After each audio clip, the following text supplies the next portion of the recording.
Hello, my dear students. I am Nasimat Ara. Today, I am going to discuss with you the 7th lesson of class 10, that is, The Cat, written by Andrew Burton Patterson. চলো start করি। প্রথমে আমরা writer সম্পর্কে জেনে নেব। এখানে দেখো Andrew Barton Paterson সম্পর্কে তোমাদের দেওয়া হয়েছে। তার জন্মগ্রহণ হয়েছিল 1864-এ। তিনি একজন অস্ট্রেলিয়ান রাইটার ছিলেন। একদিকে তিনি পোয়েট ছিলেন, পোয়েট মানে কবি ছিলেন, তিনি পোয়েম লিখতেন। তার সাথে তিনি ছিলেন জার্নালিস্ট মানে তিনি সাংবাদিক ছিলেন, আর তিনি অথর ছিলেন। আর তিনি এক্সটেন্সিভলি লিখতেন অস্ট্রেলিয়ান লাইফ নিয়ে। অস্ট্রেলিয়ান লাইফ বলতে the life of the common people. তিনি খুব ছোটোখাটো জিনিস, অস্ট্রেলিয়ার পিপলদের কেমন হতো, অস্ট্রেলিয়ার মানুষদের সাধারণ জীবন কেমন, সেই সমস্ত জিনিসগুলো তার বিভিন্ন লেখালেখিতেই তিনি তুলে ধরেছেন। তার নোটেবল ওয়ার্কসগুলোর মধ্যে তোমাদের বইতে দুটো নাম দেওয়া হয়েছে, waltzing Matilda and the man from Snowy River. দেখো তোমাদের মধ্যে এই ধারণাটা তৈরি হতে পারে ক্যাট মানে তো বিড়াল। বিড়াল সম্পর্কে হঠাৎ করে কেন একটা প্রোজ পিস লিখতে গেলেন বা একটা গল্প লিখতে গেলেন রাইটার? কিন্তু আমরা সবাই জানি বিড়াল একটি ডোমেস্টিক অ্যানিমাল, বাড়িতে পোষা হয় বিড়ালকে, অনেক বাড়িতেই পোষা হয়। কিন্তু খুব কম ভারতীয় বিড়ালকে গৃহপালিত পশু হিসেবে পুষতে আগ্রহী থাকে। অনেকের বাড়িতে বিড়াল থাকে কিন্তু আগ্রহ সহকারে যে পুষছে সেই জিনিসটা ইন্ডিয়ানদের মধ্যে খুব কম দেখা যায়। কিন্তু অস্ট্রেলিয়ান কালচারে অনেক বাড়িতেই বিভিন্ন স্পেসিসে বিভিন্ন ভ্যারাইটির বিড়াল অনেকেই পুষে থাকে।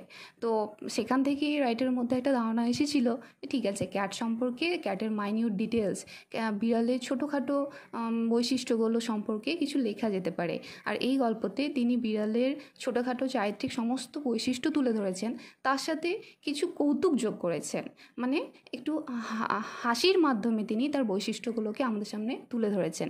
তিনি শুধু বিড়ালকে একটা সাধারণ তুচ্ছ গৃহপালিত প্রাণী হিসেবে দেখাননি, কোথাও কখনো বিড়াল মানুষকেও নিজের ইচ্ছে অনুযায়ী কাজ করিয়ে নেয়, সেটাও কিন্তু এখানে তিনি তুলে ধরিয়েছেন। আমরা নর্মালি বিড়ালকে দেখে থাকি একটা মানে আনইন্টেলিজেন্ট অ্যানিমাল হিসেবে, যে বুদ্ধিহীন একটা প্রাণী হিসেবে, কিন্তু সবসময় তা হয় না। তারাও যথেষ্ট বুদ্ধি রাখে, বুদ্ধিমত্তার পরিচয় দিয়ে থাকে বিভিন্ন অ্যাক্টিভিটির মাধ্যমে। এই জিনিসটা কিন্তু রাইটার আমাদের সামনে খুব সুন্দরভাবে উপস্থাপন করেছেন। তো দেখে নেওয়া যায় গল্পটি সম্পর্কে। তোমাদের দেখো ইন্ট্রোডাকশন হিসেবে কয়েকটা লাইন দেওয়া হয়েছে, সেটা আমরা প্রথমে দেখে নিই। The text describes in minute detail the daily activities of cats. এই টেক্সটটি মানে এই নিচের আমরা যেটা এখন পড়তে চলেছি সেই টেক্সটটি আমাদেরকে মাইনিউট ডিটেল দেয়। মাইনিউট মানে খুব পুঙ্খানুপুঙ্খ বর্ণনা দেয়। ঠিক আছে, কিসের বর্ণনা দেয়? The daily activities of cats. একটি বিড়ালের ডেইলি অ্যাক্টিভিটি কী কী হয়ে থাকে, তারা সারাদিনে কী কী কেমন কখন কী কাজ করে থাকে, সমস্ত কিছু পুঙ্খানুপুঙ্খ বর্ণনা দেওয়া হয়েছে। The humorous narrative takes us into the world of cats and indicates to us that they may not be the gentle and timid creatures that we take them for. The humorous narrative, humorous মানে এই হাস্য কৌতুক সম্পন্ন এই ন্যারেটিভটি, আমাদের গল্পটি takes us to the world of cats, আমাদেরকে বিড়ালের জগতে নিয়ে যায়, মানে বিড়ালদের জগৎটা কেমন হয় সেই জগতে নিয়ে যায়। অ্যান্ড ইন্ডিকেটস টু আস, এবং আমাদেরকে আরও দেখায়, কি দেখায়? দ্যাট যে they may not be the gentle, তারা কিন্তু জেন্টল মানে ভদ্র, polite, and timid creature, timid মানে ভীতু ক্রিয়েচার, প্রাণী, that we take them for, আমরা বিড়ালকে নর্মালি খুব ভদ্র প্রাণী হিসেবে নিই বা খুব ভীতু প্রাণী হিসেবে নিই। কিন্তু এই সমস্ত ক্যারেক্টারিস্টিক্সগুলো বিড়ালের মধ্যে আছে, অবশ্যই আছে, কিন্তু শুধুমাত্র তারা ভীতু ভদ্র সেটা নয়, তাদের মাঝে আরও অনেক চারিত্রিক বৈশিষ্ট্য আছে যেগুলো আমরা ইগনোর করে দিই, যেগুলো আমরা দেখতে পাই না বা নোটিস করি না। তো সেই সমস্ত জিনিসগুলোর দিকে রাইটার আমাদের দৃষ্টি আকর্ষণ করেছেন। চলো এখন আমরা ইউনিট 1টা শুরু করি। ইউনিট 1 ফার্স্ট লাইনটা দেখে গিয়েছে। Most people think that the cat is an unintelligent animal, fond of ease and caring little for anything but mice and milk. Most people মানে বেশিরভাগ মানুষ থিঙ্ক মানে ভাবে যে বিড়াল হচ্ছে একটি আনইন্টেলিজেন্ট অ্যানিমাল মানে যার কোনো বুদ্ধি নেই, যে বুদ্ধিমত্তার পরিচয় দেয় না তার বিভিন্ন কাজে কর্মে, তাকে আমরা বুদ্ধিহীন ভেবে থাকি। তো বিড়াল হচ্ছে এমন একটি প্রাণী যার তেমন কোনো উল্লেখযোগ্য বুদ্ধি নেই, তার বিভিন্ন অ্যাক্টিভিটির মাধ্যমে আমরা তার বুদ্ধির ছাপ দেখতে পাই না। তো আমরা নর্মালি বেশিরভাগ মানুষই বিড়ালকে বুদ্ধিহীন একটি বা খুব কম বুদ্ধি নিম্ন বুদ্ধির প্রাণী হিসেবেই মনে করে থাকি। যারা কী করে ফন্ড অফ ইজ হয়, ইজ মানে আরাম, যে পছন্দ করে, আরামপ্রিয়, লেজি। তো ফন্ড অফ কথাটার মানে হচ্ছে প্রিয়, কোনো কিছু প্রিয় হওয়া। ফন্ড অফ ইজ মানে আরামপ্রিয়, বিড়াল হয় আরামপ্রিয়। আর কি করে, caring little for anything but mice and milk, মানে মাইস অ্যান্ড মিল্ক হচ্ছে বিড়ালের খাবার। আমরা সবাই জানি বিড়াল মাছ, দুধ, ইঁদুর এসব খেয়ে থাকে। তো এখানে আমাদের মাই শব্দটি এসছে প্লুরাল ফর্ম অফ মাউস থেকে। মাউস আমরা সবাই জানি ইঁদুর, সেটাই প্লুরাল ফর্ম মাইস ব্যবহার করা হয়েছে। মাইস অ্যান্ড মিল্ক হচ্ছে বিড়ালের খাবার, যেগুলি তারা খুঁজে বেড়ায়, যেখানে পায় খাবার সেখানেই তারা সেটাকে এনজয় করে, খাবারটা খেয়ে থাকে। আর এটাই হচ্ছে যেন তাদের লাইফের পারপাস, এই উদ্দেশ্যেই তারা যেন ঘুরে বেড়ায়, এটাই হচ্ছে তাদের কাজ, আর কোনো কাজ নেই। মানে তাদের নিজেদের খাবারটুকু জাস্ট সংগ্রহ করা, সেটুকুকে খেয়ে মানে এনজয় করা, আর বাকি টাইমটা অলসভাবে এদিক ওদিকে ঘুরে বেড়ানো। এইটুকুই জাস্ট এই প্রাণীটার ক্যারেক্টারিস্টিক। আমরা এইভাবেই একটা ক্যাটকে নিয়ে থাকি। But a character has really more character than most human beings and get a great deal more satisfaction out of life. এখানে কি বলা হয়েছে দেখো, এখানে বলছে ক্যারেক্টার একটি শব্দ দেওয়া হয়েছে। ক্যারেক্টার হচ্ছে চারিত্রিক বৈশিষ্ট্য বা ব্যক্তিত্ব। মানুষের বিভিন্ন ধরনের ব্যক্তিত্ব থাকে। তো যেমন একজন পুলিশ আছে, সেই পুলিশটার বিভিন্ন ধরনের ব্যক্তিত্ব বিভিন্ন জায়গায় প্রকাশ পায়। যেমন একজন একটা পুলিশ স্টেশনে গিয়ে একজন ক্রিমিনালের সাথে যেই ধরনের আচরণ করবে, যেই ধরনের ব্যক্তিত্ব সামনে রাখবে, সেই ব্যক্তিত্বটা নিয়ে কিন্তু সে নিজের বাড়িতে এসে নিজের ছেলেমেয়ের সাথে কথা বলবে না। তার মানে বাড়িতে তার অ্যাজ এ ফাদার তার এক ধরনের ব্যক্তিত্ব আছে, আবার সে যখন একটা পুলিশ স্টেশনে যাচ্ছে, সে একজন পুলিশ পার্সন হিসেবে কাজ করছে, তখন সেখানে তার আলাদা ধরনের ব্যক্তিত্ব কাজ করছে। তো একটি বিড়ালেরও কিন্তু অনেক ধরনের ব্যক্তিত্ব ফুটে ওঠে, অনেক ধরনের ক্যারেক্টারিস্টিক্স তার আছে। এটা এখানে বলেছে সুন্দরভাবে। But A cat has really more character than most human beings. বেশিরভাগ মানুষের থেকে বেশি সুন্দর ব্যক্তিত্ব সম্পন্ন বিড়াল হয়ে থাকে। এটা দেখা গেছে যে অনেক মানুষের যা চারিত্রিক গুণাবলী আছে বা ব্যক্তিত্ব আছে, তার থেকে আরও ভ্যারাইটি, মানে ডাইভার্সিটি আছে ক্যারেক্টারে, চারিত্রিক গুণে, কার, একটি বিড়ালের এটা থাকতেই পারে। আর এটা অনেক সময় দেখাও যায়। And gets a great deal more satisfaction out of life.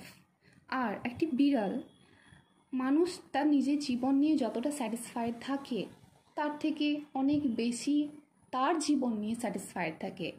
Satisfied মানে তৃপ্তি থাকা, স্যাটিসফাইড কথাটার মানে হচ্ছে তৃপ্ত। তো একটি মানুষ নিজের জীবন নিয়ে অনেক সময় তৃপ্তিতে থাকতে পারে না, তার বিভিন্ন ধরনের অভিযোগ থাকে, অনেক কিছু নিয়েই অভিযোগ থাকে। কিন্তু বিড়ালের দেখা গেছে তার নিজের লাইফ নিয়ে সে যথেষ্ট স্যাটিসফাইড, তৃপ্ত অনুভব করে। হি or she is an athlete, an acrobat and a grim fighter. এখানে কি বলেছে দেখো, হি or she মানে ছেলে বা মেয়ে, যে কোনো ধরনের ক্যাট হতে পারে, যে কোনো ধরনের বিড়াল হতে পারে, তারা সবাই কি হয়, তাদের কয়েকটা ক্যারেক্টারিস্টিক্স দেওয়া হয়েছে। যেমন তার অ্যাথলেট হতে পারে, অ্যাক্রোব্যাট হতে পারে, গ্রিম ফাইটার হতে পারে। এবার মানেগুলো দেখে নিই দেখো। অ্যাথলিট মানে হচ্ছে যারা ভালো খেলোয়াড়, তার সাথে অ্যাক্রোব্যাট দিয়েছে। অ্যাক্রোব্যাট মানে হচ্ছে ব্যায়ামবিদ হচ্ছে তারাই যাদের বডি ফ্লেক্সিবল থাকে, ফিজিক্যাল ফিটনেস ভালো থাকে, বিভিন্ন ধরনের ফিজিক্যাল মুভমেন্ট করতে পারে, তাদের ব্যায়ামবিদ বলা হয়। অ্যান্ড এ গ্রিম ফাইটার মানে তোমরা সবাই জানো যোদ্ধা। আর গ্রিম ফাইটার মানে ভয়ানক যোদ্ধা, যে কখনোই যুদ্ধে সহজে হার স্বীকার করতে রাজি নয়। তাহলে আমরা দেখলাম একটি বিড়াল, সে ছেলে মেয়ে যে কোনো বিড়ালই হতে পারে, তারা সবাই ভালো খেলোয়াড় হতে পারে, ভালো ব্যায়ামবিদ হতে পারে, আর তারা কিন্তু সবাই খুব ভালো ভয়ানক যোদ্ধা। All day long, the cat loafs about the house, takes things easy and allows himself to be pestered by the attentions of the people in the house.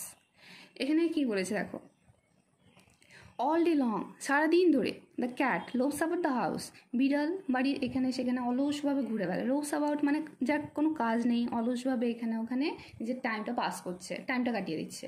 তো বিড়াল কিন্তু সারাদিন ধরে তাই করে, তার তেমন কোনো কাজ নেই, সারাদিন বাড়ি যেখানে পারে কোনো কোনাতে গিয়ে চুপচাপ বসে থাকে, এইভাবে শুয়ে বসে থেকেই তার সারাদিনটা অলসভাবেই কেটে যায়। টেক্স থিংস ইজি, আর সমস্ত জিনিসকে খুব ইজিলি নেয়, কোনো জিনিসে তেমন কোনো সিরিয়াসনেস দেখায় না, গাছের একটা ভাব থাকে। And allows himself to be pestered by the attentions of the people in the house. আর বিড়াল যে বাড়িতে থাকে সেই বাড়ির মেম্বাররা বিভিন্ন টাইমে বিভিন্নভাবে নিশ্চয়ই বিড়ালকে আদর করে থাকে বা একটু বিরক্ত করে থাকে, বিরক্ত করে বিভিন্ন ধরনের অ্যাক্টিভিটির মাধ্যমে, বিভিন্নভাবে বিরক্ত করে তাদের এন্টারটেনমেন্ট হয়। তো সেই মানুষগুলো যখন বিড়ালকে বিভিন্নভাবে বিরক্ত করে থাকে, তো সেই জিনিসগুলো কিন্তু বিড়ালের নর্মালি বিরক্ত লাগার কথা। বিড়াল নিজের মতো আছে, কেউ কি তাকে বিভিন্নভাবে বিরক্ত করছে, কিন্তু বিড়াল কখনোই বিরক্ত বোধ করে না, সেই জিনিসগুলো অ্যালাউ করে, সবাইকে করতে দেয়। তো এখানে পেস্টার বলে একটি শব্দ দেওয়া হয়েছে, পেস্টার কথা হয়তো জ্বালাতন করা। তো বিড়ালকে যখন বাড়ির মেম্বাররা জ্বালাতন করে, সে কিন্তু সেই জিনিসটা করতে দেয়, অ্যালাউ করে, allow himself to be pester, মানে কেউ আমাকে জ্বালাতন করছে, সেই জিনিসটাকে আমি সম্পূর্ণ অনুমতি দিয়ে রেখেছি। এইভাবে সারাদিন সে নিজের দিনটাকে কাটায়। প্রথমত কী করে, যেখানে সেখানে অলসভাবে সময়টা কাটিয়ে দেয়। আর দ্বিতীয়ত বাড়ির লোকরা যখন নিজেদের এন্টারটেনমেন্টের জন্য বিড়ালকে বিরক্ত করে বিভিন্নভাবে, সেই জিনিসটাকে কিন্তু সে করতে দেয়। To pass the time away, he sometimes watches a mouse hole for an hour or two, just to keep himself from dying of boredom. এরকম মজার ব্যাপার আছে। বোর আমরা অনেক সময় বলি আমরা বোর ফিল করছি, বোর মানে বিরক্ত বোধ করছি। বিড়াল কী করে, সে সারাদিন কোনো কাজকর্ম না থাকলে সারাদিন বোর হবে, বিরক্ত বোধ করবে, এটা স্বাভাবিক ব্যাপার। সেই তার বোরডমটা কাটানোর জন্য, বিরক্তির ভাবটা কাটানোর জন্যে সে একটা কাজ খুঁজে নেয় নিজের মতো করে। কাজটা কি? কাজটা খুব মজার। সে কাজটা হচ্ছে মাউস হোল মানে ইঁদুরের গর্ত। সেই ইঁদুরের গর্তের দিকে সে ঘন্টার পর ঘন্টা এক দৃষ্টিতে তাকিয়ে থাকে। এখানে একটা পারপাস থাকতে পারে যে হ্যাঁ, ইঁদুরের গর্তের দিকে তাকিয়ে থাকলে সেই হয়তো ইঁদুর গর্তের ভিতরে থাকলে কখনো না কখনো বাইরে বেরিয়ে আসবে, বা বাইরে থাকলে কখনো কখনো গর্তের ভিতরে যাবে, তো তখন তাকে শিকার করবে তার খাবার হিসেবে। এটা একটা ব্যাপার থাকে। কিন্তু তার থেকেও বেশি বিড়াল আগ্রহী থাকে তার নিজের সময়টা কাটিয়ে দিতে। নিজের সময়টা কাটাবে কিভাবে? বিড়ালের গর্তের দিকে তাকিয়ে থেকে এক নাগাড়ে। তার পারপাস হচ্ছে আমি আমার বোরডামটাকে কাটাবো। আমার বোরডাম, আমি যাতে সারাদিন কাজ নেই এইভাবে অলসভাবে এখানে ওখানে বসে আছি, এইটা না করে আমি যেন একটা কাজ করছি, একটা কাজ খুঁজে পেয়েছি। এই কাজটাই হচ্ছে ওর কাছে বড় একটা কাজ। কাজটা কি? ওই ইঁদুরের গর্তে চুপচাপ তাকিয়ে থাকা। এই কাজটাকে সে খুঁজে নেয়, আর তার টাইমটা সারাদিন, to pass the time away, তার সারাদিন এইভাবেই টাইমটাকে সে কাটিয়ে দেয়। People get this idea that this sort of thing is all that holds life for a cat. সাধারণ মানুষে এই ধারণা জন্মায় যে একটি বিড়ালের জীবনে এই সমস্ত জিনিসগুলি আছে। এই সমস্ত জিনিসগুলি বলতে কি, সে সারাদিন আরাম করে এখানে ওখানে কাটিয়ে দেয়। খুব বেশি হলে কি করে, সে নিজের খাবারটুকু খুঁজে নেয়, মাইস মিল্ক এগুলো এখান থেকে ওখান থেকে খুঁজে নেয়। আর কি করে, সে নিজের বোরডম কাটানোর জন্যে মাউস হোলের দিকে ঘন্টার পর ঘন্টা তাকিয়ে থাকে। এইগুলিই তার লাইফে আছে, এছাড়া এর কাছে করার মতো আর কিচ্ছু নেই। But watch him as the shades of evening fall. You can see the cat as he really is. এখানে দেখো, বাট দিয়ে শুরু হয়েছে লাইনটি। বাট মানে কিন্তু এতক্ষণ আমরা যা পড়লাম, যা জানলাম বিড়াল সম্পর্কে, সেগুলো একভাবে আমরা বিড়ালকে দেখছিলাম, বিড়ালের ব্যক্তিত্বকে একভাবে আমাদের সামনে তুলে ধরা হয়েছিল। কিন্তু এরপরে ব্যাপারটা টার্ন নেবে, বিড়ালের আরও ইন্টারেস্টিং ক্যারেক্টারিস্টিক্সগুলো আমাদের সামনে তুলে ধরবেন অথর। এবার ইন্টারেস্টিং ক্যারেক্টারিস্টিক্স কি, যেখানে তার বুদ্ধির ছাপ আছে, তার বিভিন্ন ধরনের অ্যাক্টিভিটি, বিড়ালের বিভিন্ন ধরনের কাজকর্মের মধ্যে তার বুদ্ধিমত্তার পরিচয় আমরা পেয়ে থাকি। সেই সমস্ত কাজগুলো আমাদের সামনে এবার অথর তুলে ধরবেন। এবার কি বলা হয়েছে, সেগুলো কখন দেখা যায় কিন্তু অ্যাকচুয়ালি রাত্রেবেলা। তো এইটা হচ্ছে মোটামুটি টার্নিং পয়েন্ট এই প্রোজ পিসটার। তো দেখে নিই কী বলেছে লাইনটাতে। বাট ওয়াচ হিম, কিন্তু দেখো তাকে বলতে এখানে হিম কাকে বোঝানো হয়েছে? দ্য ক্যাট, বিড়ালকে বোঝানো হয়েছে। As the shades of evening fall, যখন সন্ধ্যের অন্ধকার ঘনিয়ে আসে। এখানে শেডস শব্দটি নিয়ে আমি একটু বলবো। শেডস হচ্ছে, আমরা জানি দিনের বেলা দিনের আলো থাকে, সূর্যের আলো থাকে। এবার রাত্রিবেলা সূর্যের আলো থাকে না, মানে অন্ধকার থাকে প্রকৃতি। দিনের বেলা সূর্যের আলোতে আমরা চারিদিক প্রকৃতিকে খুব স্বচ্ছভাবে পরিষ্কারভাবে দেখতে পাই। কিন্তু রাতের অন্ধকারে সূর্যের আলো না থাকলে, কোনো আর্টিফিশিয়াল লাইট না থাকলে, আমরা সূর্যের আলো ধরে নাও নেই, তখন আমরা কিছুই দেখতে পাই না, প্রকৃতির অন্ধকার থাকে। ধরে নাও চাঁদের আলো নেই বা আবছা আছে, কোনো আবছা দেখতে পাই, কিন্তু নর্মালি দিনের আলোতে যতটা আমরা পরিষ্কার দেখতে পাই প্রকৃতিকে, ততটা পরিষ্কারভাবে আমরা রাতের অন্ধকারে দেখতে পাই না প্রকৃতিকে, অস্বচ্ছতা তৈরি হয়।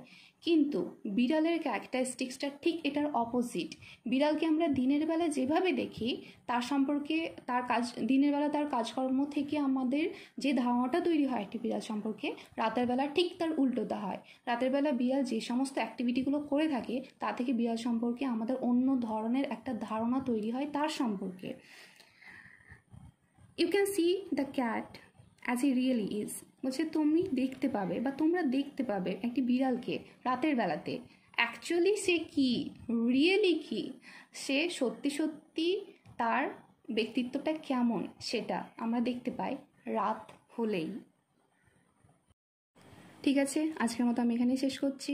পরের দিন আমরা ইউনিট 2 নিয়ে আলোচনা করব। ততক্ষণের জন্য stay safe, stay at home, have a nice day.